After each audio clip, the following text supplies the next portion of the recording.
Awesome. So Tuesday, March 19th, 2024 group call. We're going to be wrapping up the highest converting cold outreach model.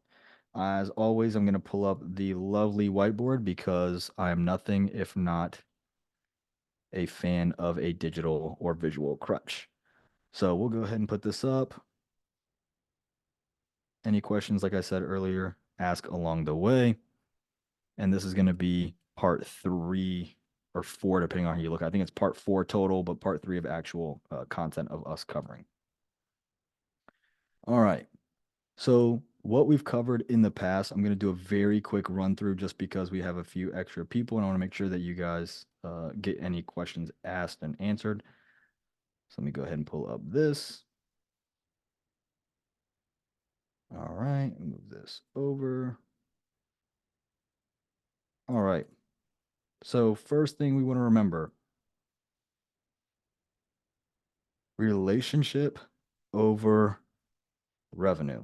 I've said this every time. If you're sick of hearing it, too bad.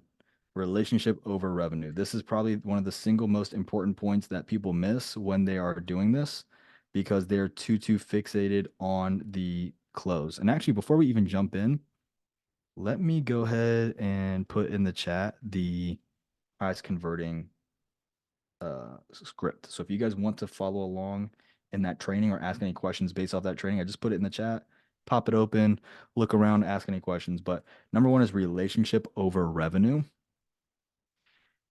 The analogy I use, it's a little crass. I'm gonna use it anyway.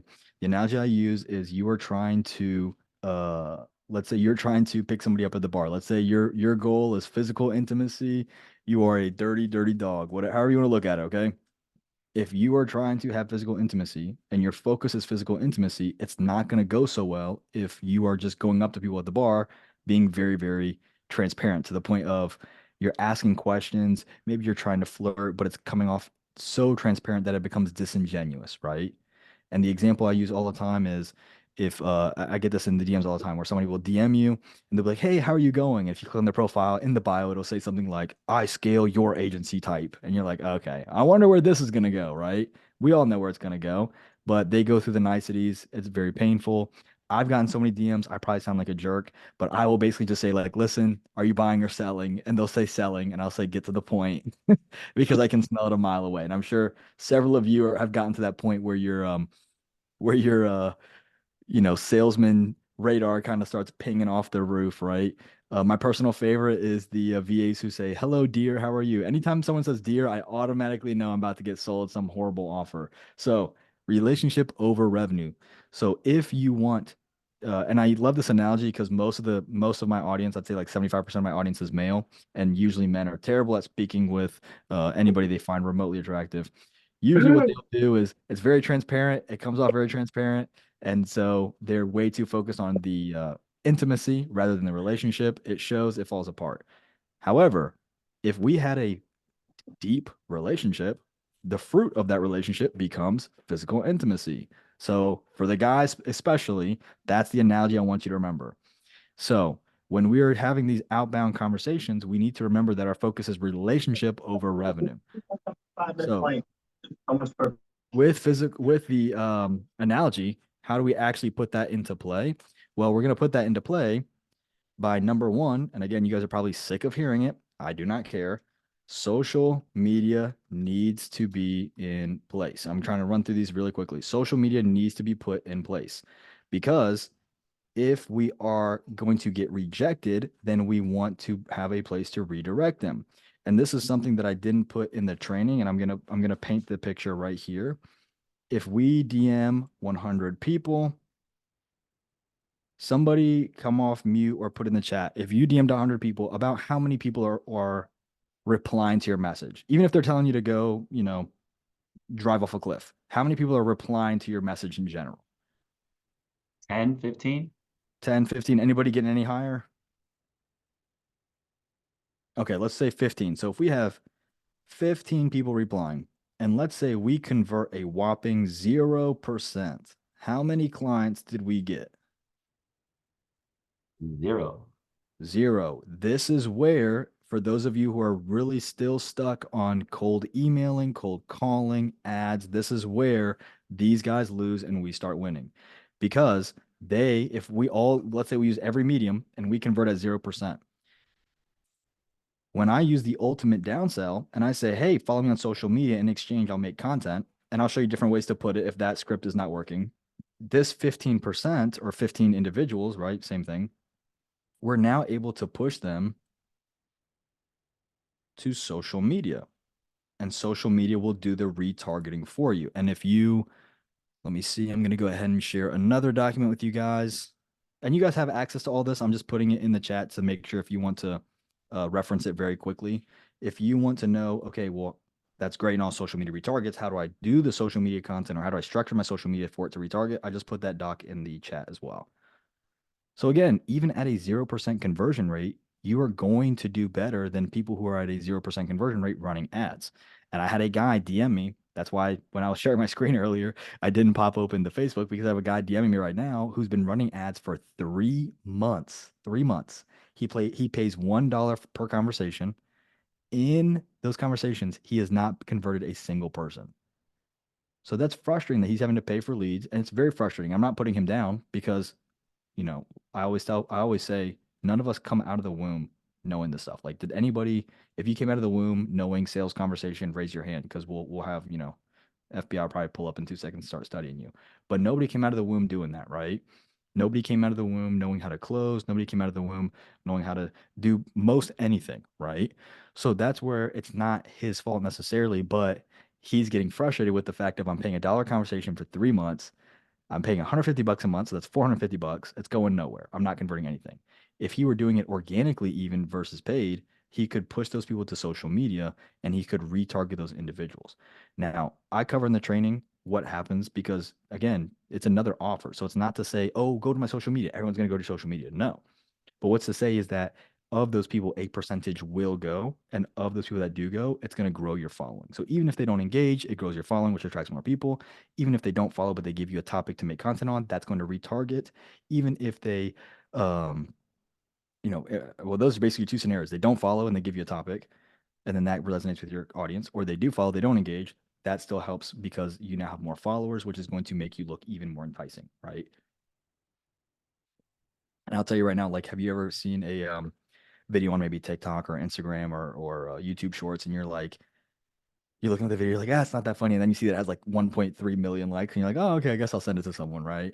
I don't know how much you guys analyze that stuff. I analyze my own behavior like a psychopath sometimes, but or I'll see something that's really funny and it only has like 12 likes. I'm like, only has 12 likes, and it's like, do I want to share it? Like, I don't know, right? Like, so those followings, those numbers are parts of social proof.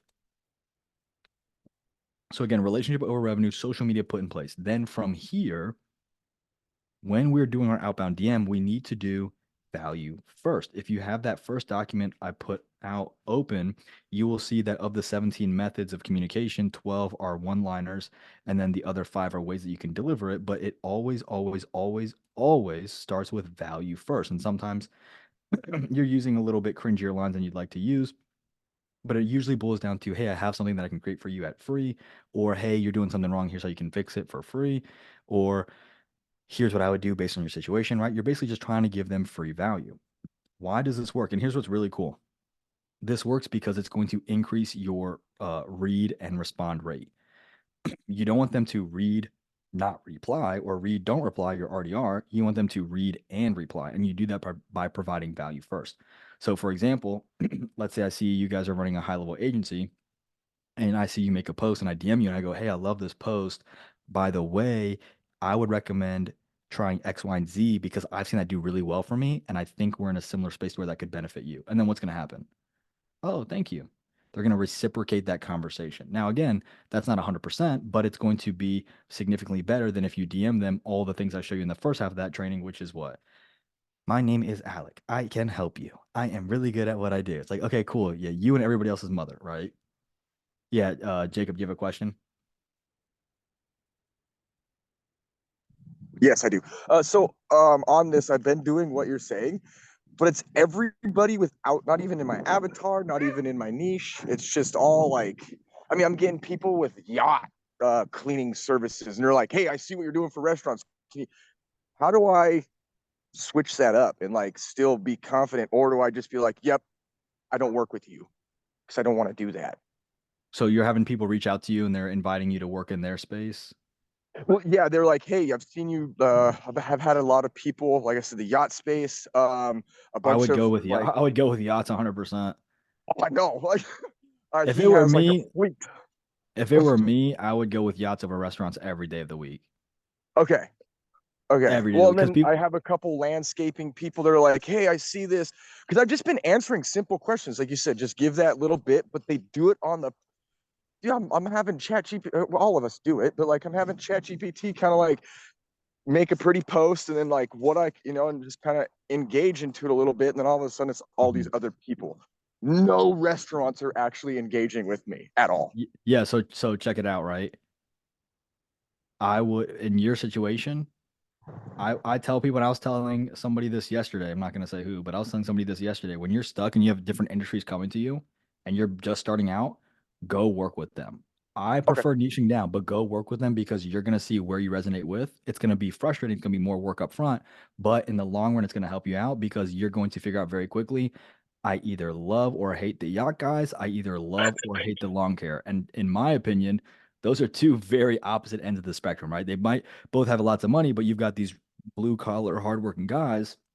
And not to say the yacht guys don't, but then you got the yacht guys who it's a very different space, right? It's more country club, right? I hear yacht, I hear money. When I hear landscapers, not that I don't hear money, but I hear like hardworking guy, right? Again, not that they're mutually exclusive. I'm just saying that I kind of view two different avatars completely. But the big thing for you is if your industry is not responding to you and you've got people with money coming to you, I would drop the restaurants very quickly. That was I was actually going to message you on it. And I was like, oh, shoot, it's a call today. So yeah, I think I am not, I want to switch up my, like, I don't even know if it's really a niche, but like, I think I'm more going Yeah, with it's an a niche. avatar. Okay. So yeah, switch up the niche and then So here's what you do. start. You've got those people that DM'd you. You're Yeah. gonna take module 1B, you're gonna go to the avatar tab, you're gonna interview those guys and ask them those exact questions. Okay. Or you can be a little bit more aggressive and you can go to module 5.2 or 5B, which is the inbound close, and you can take them through that. However, Okay. for you picking which industry you'd want to do, I would just say if they're coming to you with money, hit them with the inbound close, work with them, see which one you like and don't like. That's Okay. exactly what I would do. It's violence of action at this point. And I would drop restaurants. And listen, because they're coming to you, you don't need a, this is why we don't build a website or funnel first. You can test the claim. So when you're engaging, they'll come to you. As you work with them and see which one you like, then you lock in with your funnel and your offer based on what you did for them and what they told you they like. So module for you, I'd go back and watch module 1 all over again. Okay. I will do that. Yeah. So moving on. So for value first, remember we put the value first. And here's something that I really, really enjoyed seeing this past week. I saw a really, really big, you know how like nobody calls themselves a guru. I don't get, I think they all think it's like a marketing angle. Like, these gurus, like they themselves don't have like 2 million followers. But anyway, I saw this guy who was basically saying like, uh, I call him a guru. I call him a big guy, but I saw this big name basically saying that trust is at an all-time low and you have to have multiple touch points and you can't do that through cold calling and ads anymore. Guess where you could have been doing that this entire time that I've been saying for almost a year now? Social Social media. media. Because you get all those touch points over and over again, and they don't have to buy on the first round. So it's funny because this is going to work because at this moment in time, we're in I forget how he put it. And I'm not trying to take his words, but we're in, I don't think he put it this way, but I'll say it this way. If he did, sorry.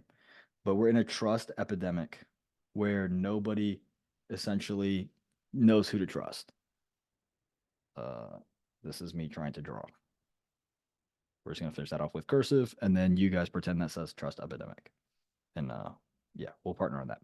So we're in a trust epidemic. That's why social media is coming in so well. So then we have value first. From value first, we have our lead replies, which is where we wrapped up on the last bit of the previous call. And we did touch on some inbound closing, but the inbound closing is going to be a little bit what we focus on today. Now, in the lead replies, that is going to be where we're picking up now. So if you are in the training 13 document, you're going to scroll down to the lead replies section, and that's going to be, or lead reply options is what the title says if you have the sidebar up. And that's why I format those headings that way, by the way, so you can quickly navigate just by using those headlines. So we're in the lead reply options. So you initiate a conversation. From the conversation, you're going to have them respond in one of four ways. So let me go ahead and map out the four ways super quickly. While I do that, does anybody have any questions so far pertaining to this topic?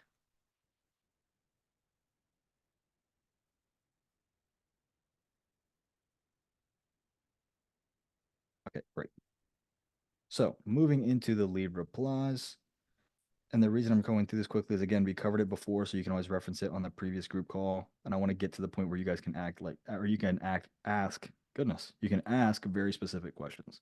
So lead replies. From here, what we're looking at is we're looking at from top to bottom, the most to least realistic. And yes, you heard that right. Most realistic, if you are DMing 100 people, Alex Hormozy, the GOAT himself, says that about 20 people may reply to you. I'm going to give you the numbers he gives, and that you're going to convert about 1 to 3%. I'm going to say 1%. Why am I saying this? Because I want to make sure, or when I say 1 to 3% of this number, would actually be like the 10 to 20%. So this would be 10%. So he's saying 1% of this. So you're going to convert probably 1 to 2 people, and convert means push them to an actual call. Okay. So the reason I'm saying this, and I picked the lower numbers, is because I want to make sure that I never ever overinflate your expectations. So I'm not going to be the guy who says, "Oh, you can charge somebody $749 a month. Go out, go do it as a beginner." Is it possible? 100%. But as a beginner, or maybe somebody who's getting comfortable with this, I want to give you the lowest uh absolute worst scenario. That way you're prepared for that. Now, I still want you to charge your rate. We cover that in the training module 1C pricing. But I'm just giving you the worst possible scenario up front. So most likely, if you're DMing 100 people and only 20 people are replying, that means you have 80 people who are reading it and not responding it. In my experience, the number is not that skewed, and usually you're going to get more replies, but they're going to be more in the negative section. So I'm going to go through these very quickly. Any questions, please interrupt me. Negative, you're going to have 3 responses. Negative can be anything from nope, not interested. It can be something extremely vulgar where they're telling you to maybe no longer breathe air. They can be, horrible, horrible things. It can be very random things. It can be personal rants. I've seen it all. I'm sure you guys have seen some crazy stuff as well if you've been doing this for more than a day. So, negative reactions. How do we handle negative reactions? Number 1, if the lead is overly nasty, do not reply. Don't reply. They're giving you an insight as to how crazy they are. They're waving their own red flag. Don't reply, move on.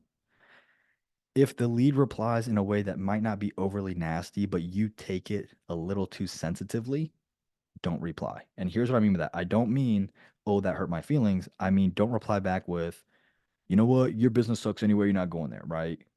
Well, you're a loser anyway. I reached out to you because if you knew what you're doing, then I wouldn't have found you, right? Don't react negatively. I had a guy who argued with me for months about cold calling. Every time I posted anything about social, he would say cold calling, cold calling, cold calling. I don't know if he's trying to push a course or what. A few months after doing that, he DM'd me and he was like, cold calling sucks. What do I like? How do I do this? So because I was positive, he ended up coming over and working with me. So just keep that in mind. So if the lead is nasty or you're sensitive, do not reply. Be professional. Now, if they reply and they're like, nah, no thanks, not interested, done it before, whatever, what you're going to reply back with, and again, this is option A in the negative column, goodness, is you're going to reply back with, no worries, just saw you're missing X, Y, and Z, which we could easily fix to help you get ABC results. Or just saw you're missing X, Y, Z, which is causing you to have ABC negative impact, which we could easily fix within this day or this time frame or this price range, right? So it's basically like, no worries. Just saw you didn't have a website, and we could, basically set you up with one and start converting clients within the next couple of days or so. Or just saw you didn't have a website, already have one built out. Just saw you're not automating your review generation. Just saw that your local Facebook ads are not targeted, so you're getting them all over the map, right? Whatever issue they're having that's causing you to reach out. If they have a perfect profile, then odds are there's no reason for you to reach out. And have seen that before. You're gonna see someone who's doing everything right. They've got an agency, they've got a coach, they've got, whatever case may be. It's possible to find people who don't need help. That's perfectly possible, perfectly fine. Now, if they reject you saying no worries, then you hit them with the downsell. ultimate downsell, right? Perfectly fine. If you'd like, you can tell me one topic you would love to have fixed overnight, and I'll show you how to do it for 100% free, no sale, no pitch. I would love to fix this or that, or we do have this issue. Cool. Make content, send them the content. Just like that. Ultimate downsell. Very, very simple. So this is going to be the most common. Now, if we look at confusion, confusion is who are you? Why have you reached out? You're going to get this scenario because, again, how did we start the conversation? We started the conversation with value first. No intro. No introduction. No introduction. Value first. Then if they're confused, guess what becomes your second line? Your intro. Hey, who are you? Why are you reaching out? Completely understandable. My name's Alec. I work with this industry to help them get this. By the way, you can check out my social media profile. Click my name or go to my business page to make sure that I'm legit. Make sure I'm not a scammer. Make sure I am who I say I am. Right. Again, another reason we like social media. It's another advantage social media has. You're able to very quickly verify who you are. And if you have client wins on there, that's going to help you even further, right? And then you can explain why you reached out. I reached out because I noticed the same point we had in the negative, where I said, no worries, just saw you're missing XYZ, that's causing ABC. You can follow up with, I reached out because I noticed you're missing XYZ, that's causing ABC. Or XYZ that if we could fix would generate you, DEF. So confusion can go to positive or it can go to negative. If it goes negative, we already covered that. If it's nasty, don't reply. If they're not interested, no worries, just saw this. Or, hey, no worries. If tell me an issue, I'll make content for you. So everything you see after negative, it might turn negative. So that's nice to make sure we cover negative first. Bluff. If you know what bluff is, great. If you don't know what bluff is, you may be part of the very, very young crowd. But bluff is basically bottom line upfront. The Reddit version would be like TLDR, right? Too long, didn't read. So sometimes the client will basically tell you to cut to the chase. Why are you reaching out? What's your package? You're the fifth guy today offering me SEO. What's your package? So when you get hit with that, then you need to essentially, you don't want to beat around the bush because you're going to lose the lead, but you also don't want to just show all your cards either. So if you have a set price, you're going to overwhelm and then underwhelm with the price. So I've used websites for an example. Can somebody give me a different offer so I'm not just spewing out websites 24/7 because I know you guys aren't just offering websites. You can put it in the chat. You can. Client acquisition. Okay, client acquisition. Let's say you're doing that through.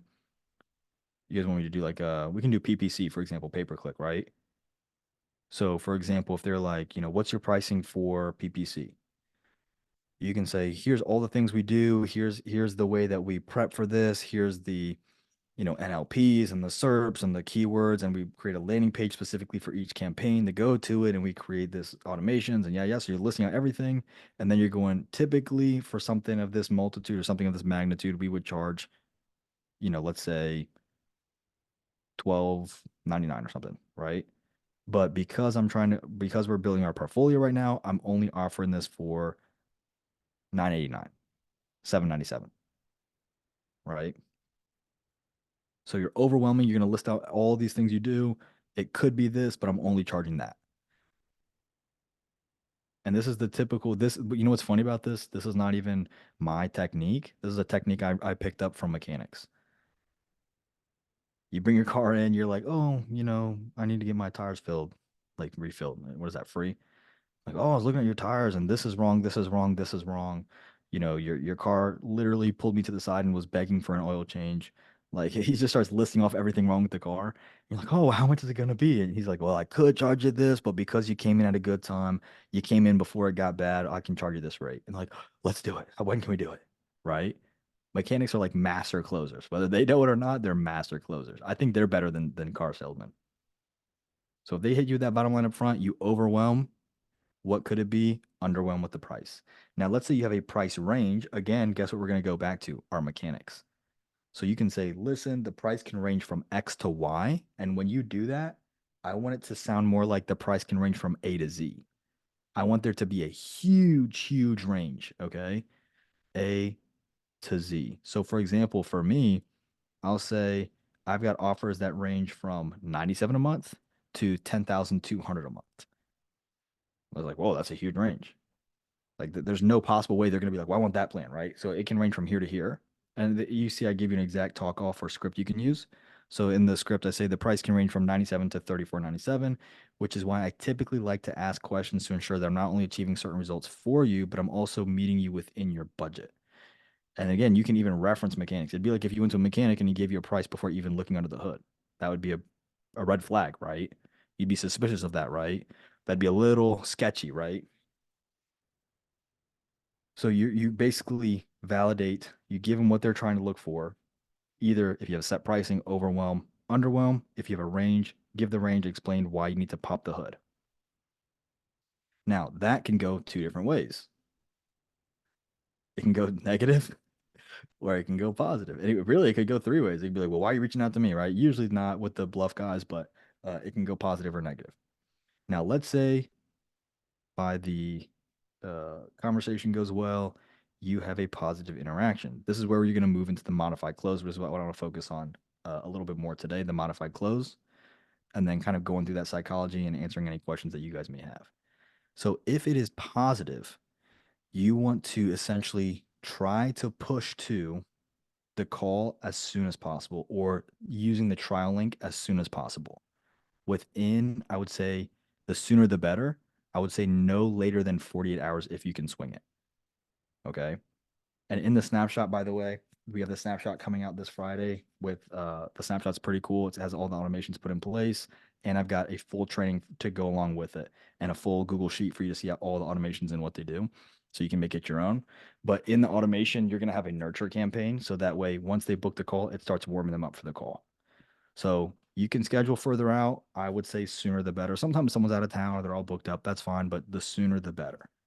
Okay. Sooner the better. If they're like, hey, I'm not free till next week, you can say, well, hey, check it out. We can just do it through the DMs if you have 15 minutes. Right. That's another reason I like DMs because they can pick up the conversation if, something happens with the kids at their work, right? They can come back later. So you want to push it to your modified close. And this is going to be where we're essentially trying to pick up the conversation today, where we're going through the modified close a little bit more in depth. Last time I basically just ran through it really quickly. Before I do that, any questions on the lead replies or your initial value dense message? So any questions here or here? I don't care if they sound silly, stupid, anything. Because if you're stuck, somebody else may be stuck. And at the end of the day, you're in this program as much as somebody else is. So if you're like, this is a silly question, doesn't matter. You're here paying money. So ask your question if you feel like it's a silly question.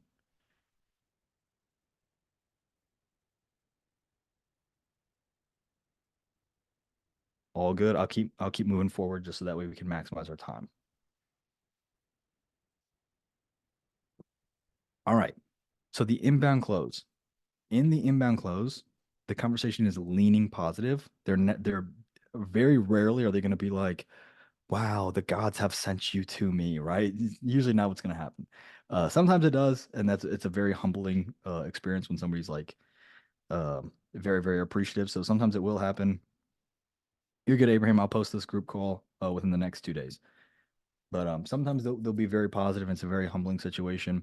But usually they're going to lean positive, but they're not going to be ecstatic because, again, you're still trying to get money out of them. They know that. You know that.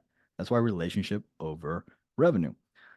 So in the inbound close, the first thing that we need to do is we need to understand the current situation. So the current situation of their business. Again, if we look at the mechanic situation, you're getting a diagnostic of the vehicle. Can you imagine the mechanic goes back there, comes back, didn't even pop the hood. And he's like, oh yeah, this and this wrong. It's going to be $1,800. And they're like, wait a minute. I just had that fixed yesterday. So I know you're lying to me. Right. That's a little awkward. And I've seen that happen in DMs before. So current situation. With the current situation, we want to ask three main questions. We want to ask number one, current metrics. Whoops. What am I doing here? All right, so we want to go number one, we want current metrics. Number 2, we want direct impact. And number 3, we want indirect impact. I'll map out what those mean. And again, any questions along the way, please interrupt me. So current metrics, you want to ask how a current metric is going. So number 1, what's the most important metric in your business? And if somebody would like to, we can do like a mini little role play if you want to pretend like you're one of your own clients. If you don't want to, I can talk to myself. Maybe I'll take my socks off and do like puppets to each other. But up to you guys if you want to engage or if you want to see me have a psychotic break. No takers. All right, that's fine. I'll do this one and then you guys maybe hop in on the next one. So current situation would be like, what's the most important metric to you? And let's say we're speaking with, I don't want to say lawn care because those are my favorite, but let's say we're talking with accountants. So accountants may say, my most important metric is how many clients I'm servicing on a regular basis. Okay. Do you mind sharing with me the number of how many you're servicing right now? And I'll always preface these questions and say something like, listen, I'm going to ask you some somewhat personal questions. I'll keep everything private. Don't share anything you don't feel comfortable sharing with. And by giving them that permission to kind of reserve that information, you're going to start building trust with them, right? I call it business therapy. You will see. And what's funny is after you get into these questions, some people will literally lay down on the therapist's couch and start spewing everything. You're like, whoa, okay. Right. But business therapy. So current metrics. What's the most important metric? Let's say the accountant says, I'm looking for, the most important metric is people I service on a regular basis. Okay, what's that current metric for you?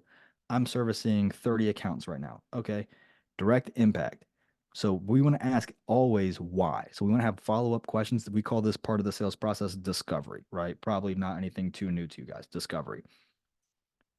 While it may not be a new concept, we need to get back in roots with the word discovery. We're not asking these questions to check off the box, okay? I asked that question. Alex said I had to ask. Let's move on. No, we're asking the question to get a full picture so we can prep the sales process. Here's what I'll say on this part. You're asking questions to learn more. The moment that you pivot from asking questions to making statements is the moment that you have started the sales process, the closing process, okay? You want to wait. You should make very few statements. Once you stop asking questions, you have essentially stopped gathering information or ammunition to begin your close. And I hate saying that because it seems like we're against the lead, but it truly is getting ammunition. Okay. You have to get the ammunition to begin the process. It's almost like a business intervention, right? Using the therapy analogy, it's almost like a business intervention. Like, brother, you've been wasting money on this. We're here to help you. Stop doing it, right? Please stop writing on a sign and sticking it in people's yards, please, right? You're having somewhat of an intervention with them. So you would want the current metrics to basically be, what is the number? It's 30. Okay, why is that bad? Like, why do you want more than 30? Why is that not good enough? Well, with the 30, it's good, but the money it's bringing in off these people, like we're happy with how much we're making per client, but we need to make more and we don't feel comfortable asking them more. Okay, now I understand why this metric is not good. I've seen some people say, I'm making 100,000 a month and I'm not happy. Why? Because my profit margin's below 15%. Holy cow. I've seen some people say, I'm making 20K a month. Okay, why is that bad? It's not. I love it because I'm at 70% margins and I have 2 people on my team. Oh, cool. Keep doing your thing. You don't need me, right? So that's why discovery is important, because if you hone in on something, you start speaking versus asking those questions, you're going to put your foot in your mouth and you're going to ruin the sale. It just shows, but if you really need another reason, it's going to show that you're inexperienced. It's going to show that you're immature when it comes to this closing process. Ask your questions, breathe slow, belly breaths, just like I have on these calls, you have on your calls water. And when you ask your questions, even if they're slow to answer, you just sit back like it's just another Tuesday. It's that cool, calm, and collected. Even if your heart is beating like crazy, they don't know. Drop your camera quality to, I don't know, 720, and hopefully they don't see it through the grainy picture, right? So current metrics. Why is that? Why are you not happy with that? Or are you happy with that? Okay, why are you not happy with that? Right? Now, direct impact. How does this metric directly impact the business? Okay.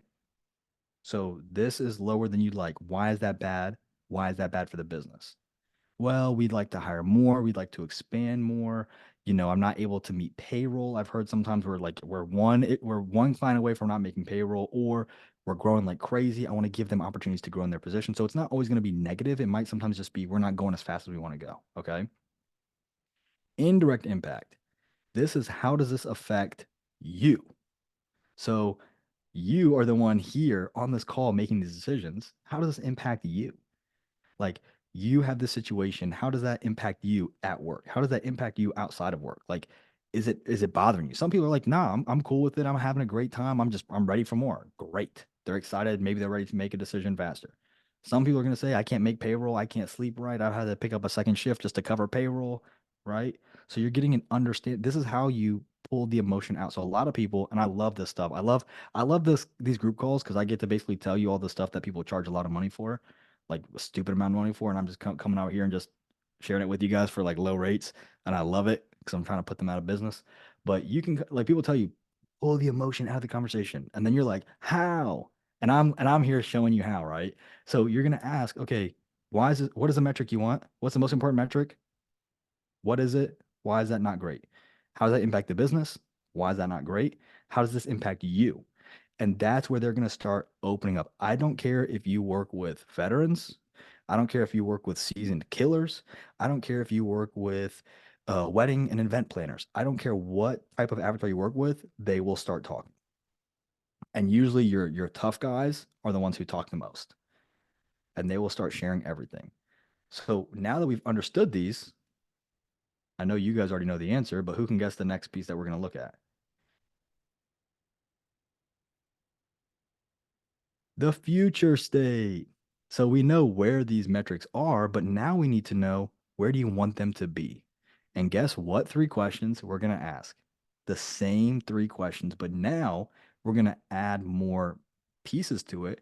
And we're going to say, we know you're at 30 clients. We know why this is not great. This is the important part. Realistically, within the next 6 to 12 months, where would you like to be? Okay. So I can say, how many clients do you want? Well, I want to make $1 million a year. Okay, slow your roll, right? Realistically, how many clients do you want to get within this time frame, 6 to 12 months? Well, I'm at 30. I would love to get to 45. And I think that's doable because of X, Y, and Z. Great. Ready? What did we ask after the somebody can put in the chat so you guys aren't coming off mute if you don't want to. But when I asked what the current metric was, what was the follow-up question? Who knows what the follow-up question was or will be? Current metric, they said 30. What was my next question? How that impacts the business. So that was the direct impact. There's a question in between the two, and that's the sneaky 30 you one. want to be realistically. No, that's going to be the future state. So when we ask the metric, here's what we're going to ask. Why? So you're at 30. Why is that bad? You want to be at 45. Why 45? Why 45? Because what we want to do is we want to actually downplay the number 45, and we want to again elicit the emotion that's coming from that, because in their mind, what the client does, and we do this all the time. We say the final piece of the thought, but we don't show the thought process behind it. I want to be at 45 because 45 is going to mean this much extra money, this many extra clients, and that's going to allow me to scale these positions. I want to be at 45 because I can't make payroll. If I get to 45, I'm making payroll plus a nice little bit of pocket change because my costs aren't going to go up. Oh, why not 50? I don't want to get to 50 yet because once I hit 50, I've got to hire a new guy. So 45 is that sweet spot. And they start telling you exactly why that number.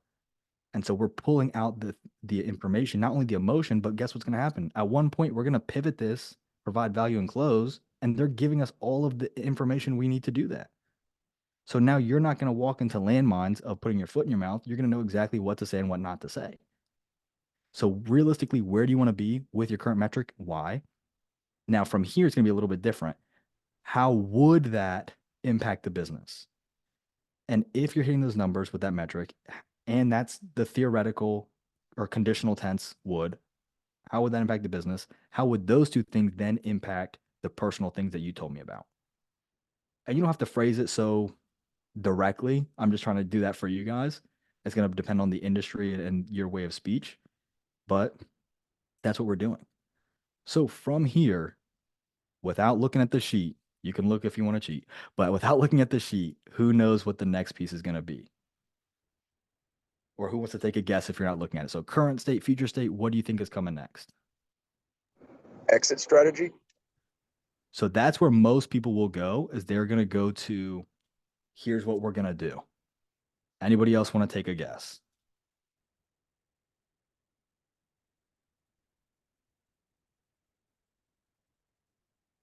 And I'm glad, Jacob, that you said that, because that is where most people do go. We want to go to assign responsibility. This is the number one trick that I have seen that has separated the people who are beginner intermediates from advanced. We need to assign responsibility. You're at 30 clients. You want to be at 45 clients. Imagine, and let's go back to the dating analogy. Imagine if I say, okay, what was your ex like? Or let me, I see somebody at the bar and I go, oh, by the way, I'm this, this, this, and this. Imagine the first words out of her mouth are, oh, that's exactly how my ex was. Ooh, crushed, frozen. Business example. I had a guy in our group DM me. He goes, where did I go wrong? He sent me the DMs. Current situation, perfect. Future situation, perfect. And then he goes, oh, this, and he went into the close. Remember, when you stop asking questions, you start closing, and you've stopped gathering information. So he goes into the close, like Jacob said, he skipped the assigned responsibility. And what happened? Well, this is exactly what we do. We're going to do this, this, this, and we're going to wrap up, the website with the SEO. And what's the first thing the guy says back? I work with SEO guys. I hated it. I'm not interested. Oh, well, we're different. I'm not interested. Lost the whole thing. You have to assign responsibility. What is assigning responsibility? Assigning responsibility is very simple. What have you done in the past to bridge this gap? That's it. You're at 35, you want to go to 45. What have you done in the past to bridge this gap? I've done nothing. Okay, why not? Well, we just got here and I'm ready to go, and I found your content and you reached out to me and it resonates with me. Cool. You can move on. Or I work with an SEO guy in the past, it sucked.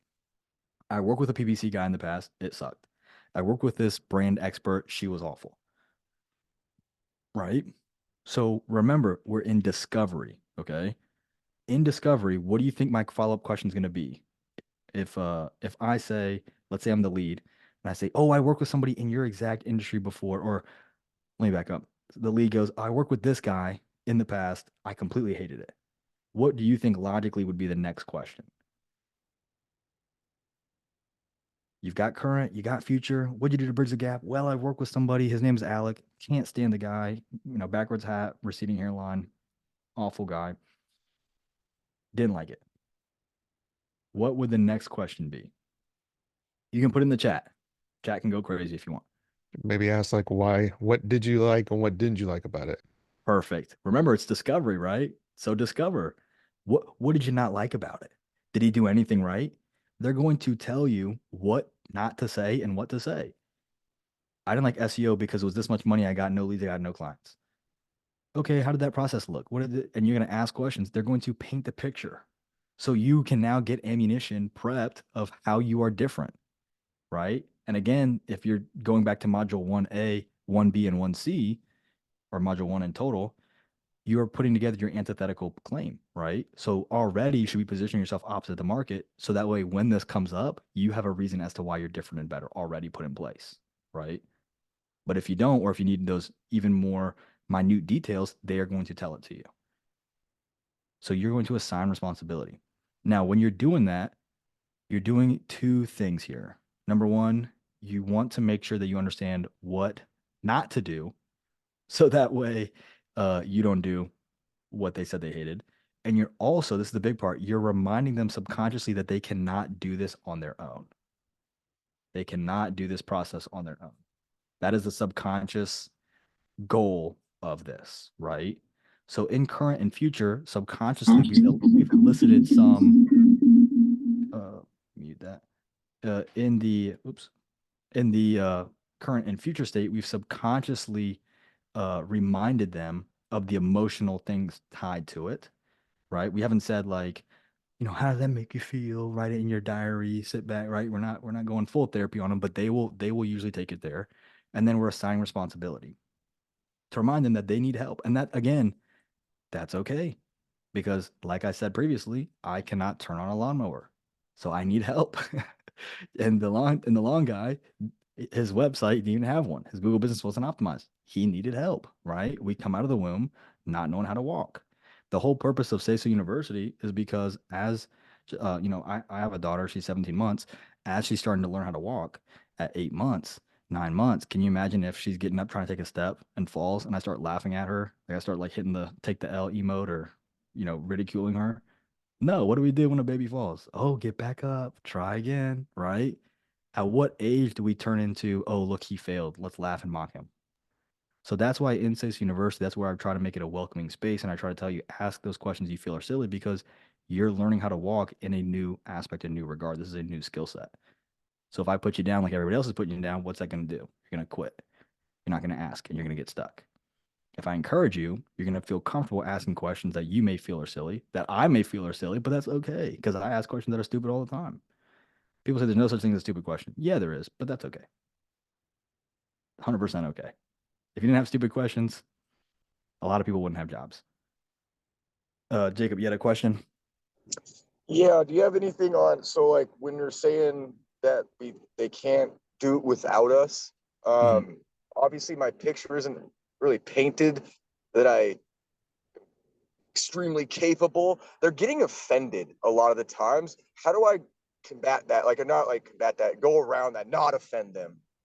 What are you saying that you think is offending them, or tell Uh, me your line?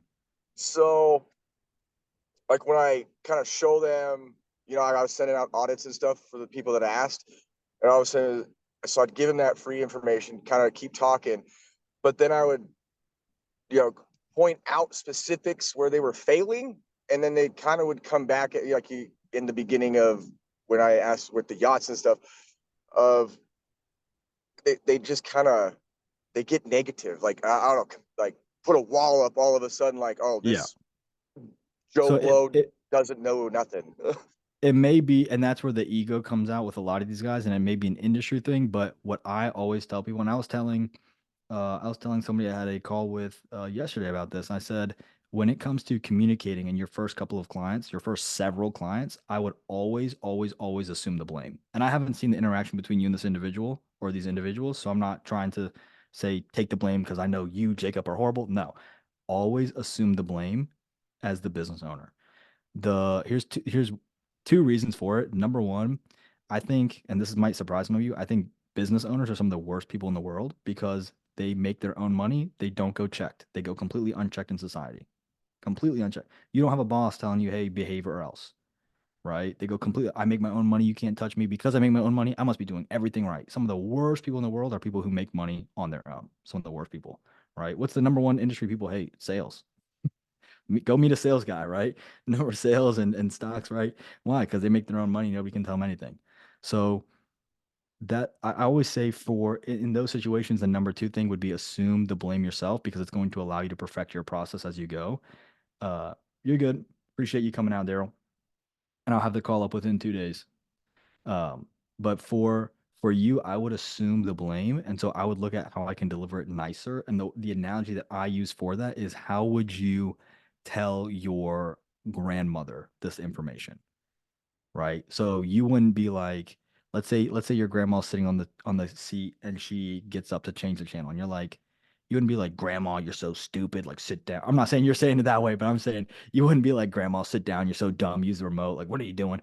You'd be like, hey, Grandma, I don't know if you know, but you have a remote here. I'd love to show you, like, you can actually use this. You never even have to get up. I don't like getting up during my show. Like, right here, change the channel. You don't got to bend your back. You can actually see what you're looking at as you change it. And she'd be like, oh, okay. How does it work? And then what's she going to do? How does it work? How does it work? How does it work? Like, Jacob, I don't know how to change the channel. Show me again. Right. And so you have to have that kind of gentleness and patience. At the same time, you need to filter that through your industry. So if I'm talking too soft to a blue collar guy, he's probably gonna be like, "Are you flirting with me? Like, what are you doing, bro? Like, get to the point, right?" If Yeah, I'm this too, is the case. yeah, right. If I'm too abrupt with, let's say, a salon owner, they're gonna be like, "Okay, this guy's a little bit of a jerk," right? And I'm extremely generalizing here, so bear with me. But my point is the industry will have an impact, the avatar will have an impact, and then you having a personal relationship will have a deeper impact. Like I have a guy who reaches out to me all the time and he'll tell me everything I'm doing wrong, and he doesn't mean it badly. I take it badly because we interpret things the way we communicate, right? So for you, Jacob, you may be thinking, well, I'm getting to the point, I'm being like helpful. They may be thinking, if I spoke to somebody that way, I would mean negative. So ergo, he means negative. That's how people interpret things. And You nailed it on the head there. frustrating. It's very frustrating Yeah. because you have to do mental, hula hoops and gymnastics and all that kind of stuff. So the fact of the matter is, if you can say, how would I speak to my grandma, unless your grandpa is like a, or grandma is like a, raging alcoholic biker who, I don't know, beats you on the weekend. But for the most part, if you're speaking to like your grandma, if you were to go to a nursing home and they were to ask you questions, or if a toddler were to ask you questions, how would you reply to them? And then adding a little bit more of a professional tone to it. So you could say, for example, here are the things you're doing. And that's why I cover in the audit. Hey, these are the things you're doing really well. Keep it up. I wouldn't change a thing. Here are some things that we could do better when it comes to this. And here are the negative impacts. However, these are easy fixes, 2 to 3 minutes of value, push to call. So it may be, and again, I haven't seen the interactions. It could be a one-off, but it may be the way you're delivering it may not be as gentle as it could be. Yeah, I think I'm coming on a little maybe too hungry. Yeah. For lack And of again, better that's why word. relationship over revenue, right? Because if you come off a little too transparent, the girl at the bar at midnight might smack you in the face. Versus you get a phone number, you foster the relationship, you talk for a few days, now you're dating. Now the fruits of intimacy are running rampant. Right? So I would look at that. And if you have a audit you're doing, send me a copy and I'll let you know. So moving on to the last Will stage. do. Thank you. Yeah, of course. Moving on to the last stage. Once they've assigned a responsibility, once you've assigned responsibility, then you're going to provide value. So you know where they are, all the details, where they want to be, all the details, what they tried in the past, all the details, and now you're going to switch into statements versus questions. You've collected your information. Now you're going to say, here's what I would do in this situation. You're going to provide value for 2 to 5 minutes. I wouldn't go too crazy, 2 to 5 minutes. Okay. You're trying to get them to reciprocate, provide value, provide value, provide value. Let's say they're taking too much of your time and asking questions. You can say, yeah, push to a call. I can definitely answer more on a call. I've had people come back to me like 4 or 5 times and I'm like, hey, listen, I helped you out twice. I can make content for you, but past that, it's taking time away from my community, it's taking time away from my clients. I'll have to focus on the people who are paying for that relationship. I hope you understand. Okay. And then they'll pull the trigger. Or then they just won't come back, but they're still following your content. Or maybe then they tell you the content you make it, right? But that's a nice way to draw the line. So after a few too many interactions, a few too questions, you can say, hey, listen, push the call, push the call, push the call. If they deny it and try to get it more, you can say, hey, listen, I got to focus on the people who are actually paying me right now. Even if no one is paying you, I got to focus on the people who are paying. Okay. Because that's the truth of the matter. You're not trying to give advice out. You're trying to go find people to pay you and have them pay you. Right. And you push them to hop on a call. When you push them to hop on a call, really simple, try to get them on a call within 48 hours or sign up if you're doing the 30-day trial link because you're getting to your first couple of clients, have them hit that link within 24 to 48 hours. You retarget with personalized Loom videos or a preview of the snapshot. And that's essentially the inbound closing process, all done through the DMs. Some considerations, and then I'll see if there's any questions for a few minutes. Considerations, they may provide the information out of order because they like to talk. Perfectly fine. Perfectly fine. What you do is you want to still go through the order instead of asking the question a second time, just restate. So let's say they told you, here's where I want to be, here's where I am now. Flipped it. So you would say, okay, so here's where you are now. Just to make sure I got it right. This is where you're trying to go. Correct. Perfect. And then move on. Right. So you just restate it to make sure it goes in that order. That's going to help with the assign responsibility because you have to see what you do to try to close that gap. If the client demands pricing, give the range but never direct options, or overwhelm, underwhelm, right? You need to know the details of what's going on to assess the solution. Remember the mechanic. The mechanic analogy is my favorite one. If you ever want to see how good a mechanic is at selling, go to even the worst. Look up the 1-star review mechanic. Take your car there, even if it's perfect or not perfect, and watch them try to sell you. Even the worst ones are good. If the client gives you a red flag, move on. Move on. If they ghost you, hit them with the ultimate downsell and move on. If you push it, you're going to scare them away. If you put revenue over relationship, you're going to scare them away. So you want to make sure you're doing this in the proper way. So that's all I have for this process so far. I know we went through quite a bit. Part 1 was essentially the psychology behind everything. Part 2 was the initial message. Part 3 was the lead replies. Part 4, which was today, was essentially the inbound closing.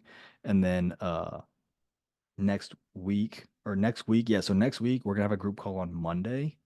I'm gonna be out of the country, so we're not gonna have a call Tuesday or Wednesday. I'll make a post, but we're gonna be out of the country, so we'll have a group call Monday just to make sure you guys get your value in if you would like it. And then I'll be back the week after and we'll pick right back up and I'll still be able to reply to messages at night. I'm just going to be on vacation with the family. Um, any questions on this Oh, and then after that, we're going to go into, almost forgot. After that, we're going to go into virtual assistants, finding them, vetting them, having them do the work, and how you slowly automate the entire business while pulling yourself out. So the month of April is going to be really fun. We can even cover some of the ultimate sales process on the actual phone calls. So it'll probably be split closing process on the phone call, and then going into your VA process. I'm not going to do calls. If you know the say so process, step 6 is turning those clients into case studies. I'm not going to cover that on the group calls because it's such a simple concept that I have it in the trainings already perfectly outlined. There's no way to misinterpret that. So if you do have questions on it, I'll answer, but no one's ever been confused of asking questions while recording. It's very, or gathering before and afters. It's really not too difficult. So that is the whole spiel for today. I will take a few questions and then we will wrap up. And if you have no questions, we can go ahead and wrap up. I had one for you. So when we're doing like the value first, and I used, hey, do you have a website Mhm. in a DM, and they took a while to respond, maybe like an hour, hour and a half. And by that time, I was doing something else, so I didn't respond till the next day with, well, not to be that guy, kind of like use that verbiage and stuff. I could Yeah, do that for you. Is there any kind of negative impact to waiting so long? Like, what do you consider like a decent amount of time to possibly keep the lead warm? you're perfectly fine with the conversation. Once you get into the sales conversation, try to lock in, but it's really not a bad, it's not bad if you take longer to reply. Okay, cool. Yeah. Ideally, sooner is better, but don't let it be to the point where you're so enamored with it that you're like missing out on like, personal memories and family moments. And you're at dinner and you're like, somebody DM me back because they're not going to reply the same way you are. Right. And what I found is that if you're replying too quickly, like, so for you guys DM me, I try to reply super fast. Right. But when you're dealing with actual leads who are not yet clients, if you're too quick 24/7, it may give off the vibe that I'm free. I have nothing going for me. I'm completely open because I have no clients. Because I have no clients, I probably suck at what I do. Because I suck at what I do, you probably don't want to work with me anyway. And again, we're getting into like the weeds and probably over psychoanalyzing it, but that's usually what I try to avoid is just have a normal relationship, right? Now, if you're too slow 24/7 consistently, then your sales process is going to slow down drastically. But that would be the same case if you're running ads, cold calling, anything, right? So I would say have a set window of time that you're really doing it. I would say 30 minutes in the evening just to reply to DMs. If you're sending out messages, I'd probably put like 30 to 60 minutes in the middle of the day where you're just sending them out. And then I would leave it right at that. Because again, the DMs are just to scale you quickly. The content is going to be what really does the work for you. Gotcha. Got it. Thanks. Yeah. And I'll even show you guys really, really cool training coming out over the next 2 days. I think that you guys are going to absolutely love. Does anybody know the software ManyChat? Heard about it. It's basically an automation tool. So it's going to let you somebody DMs and you can essentially start replying. I have a training coming out. It's going to be the ManyChat Junior. That's what I'm calling it, ManyChat Junior. But basically, in ManyChat Junior, I'm going to show you this automation I have built out. And it is going to show you how to grow your YouTube following with the automation. So, what it's going to do is they're going to DM you inbound, and you're going to say, oh, once you subscribe to my YouTube, I'll send you over stuff. Let me know if you subbed. It has positive intent. So if they say, oh, yeah, I subbed, or yeah, sure, or done, I've tested it all. Even if they just say done, it'll say, cool, here you go. If they say no, or don't do it, or not interested, it'll say, okay, that's fine. It's just for these people. So, sub if you want it. If not, no worries. If they don't reply, it even has an automation that says, okay, well, if you ever do it, let me know. So it will handle that inbound conversation. This is why I love the Facebook page. And this works for Facebook page and Instagram, but this is why I love using the business page with your face as the profile, because like you said, let's say you don't reply right away, you can have the mini chat junior automation take over. Once it gets to the point where they've answered the questions, the automation stops and either you or your VA can step in. And so because it's a page, you can assign a VA to the page. Your face is the profile picture and they pick up the inbound close process. And you go to your VAs and you give them the training that I gave you guys. You say, here's a link. They watch it and they can learn how you can show them how to close based off that. You can use that script I've given you to create your own SOP. Now, this is the free way, but I will show you paid ways. And in the month of June and July, we'll get into paid social media automation tools like ManyChat itself and L Messenger Pro. So that'll be pretty cool. But I have this training will be out by the end of the week. So I think you guys are gonna really like that. And this is the same process I did. I for 3 months. I don't count January because I didn't do it at all in January. For 3 months, I used this exact process with these automations just in the past month, and I got my channel within just 3 months of doing this almost to 1,000. I'll be at 1,000 by the end of the week, which is cool because as you guys know, 1,000 sub, 4,000 watch hours. Now I'm gonna make money on YouTube, and even if it's like $10 starting out, I'm getting paid to market. How many Fortune 500 companies can say that? Most of them, their expenses for marketing is 20 to 50%. For me, it's going to be zero. It's actually going to be positive. I'm actually going to make money on my marketing, which is crazy. Within 3 months of doing it, I've got to the end of March. So what is that, like 11 days? Yeah. So I'll That's share with you pretty guys cool. that exact automation to use. And it pairs with the other content. So if you're doing your video lead magnet, have the training up, you're using your social media profile the exact way I'd have you do it, which is going to be so training 11, training 12. Then you do your cold DM to kickstart everything, training 13, and then training 14, the automations to automate it. So all that training is coming into place to where you learn how to do it. So very, very excited to share that with you guys. So hopefully that answers your question. It's okay for right now. If you have those automations and you can push them to the page, let the page do it, that's going to pick it up really, really quickly. Cool. Any last questions?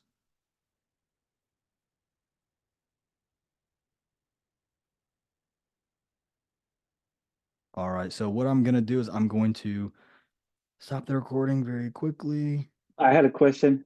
Oh, yeah. What's up? It's Kais again.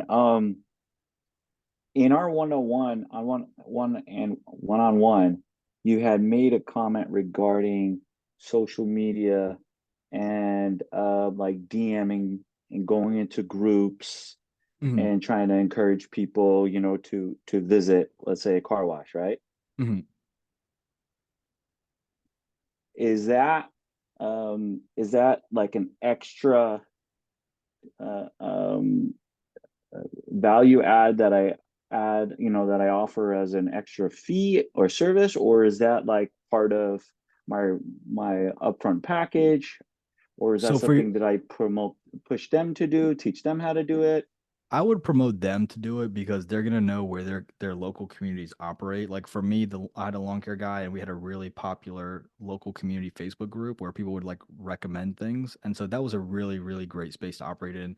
Not all communities have that, but if they do have it, great. But I would just basically recommend them to like if they see some people asking questions, basically just to like hey, here's this thing, and if you DM me, I'll give you a 50% coupon just to say thanks, right? Things like that, right?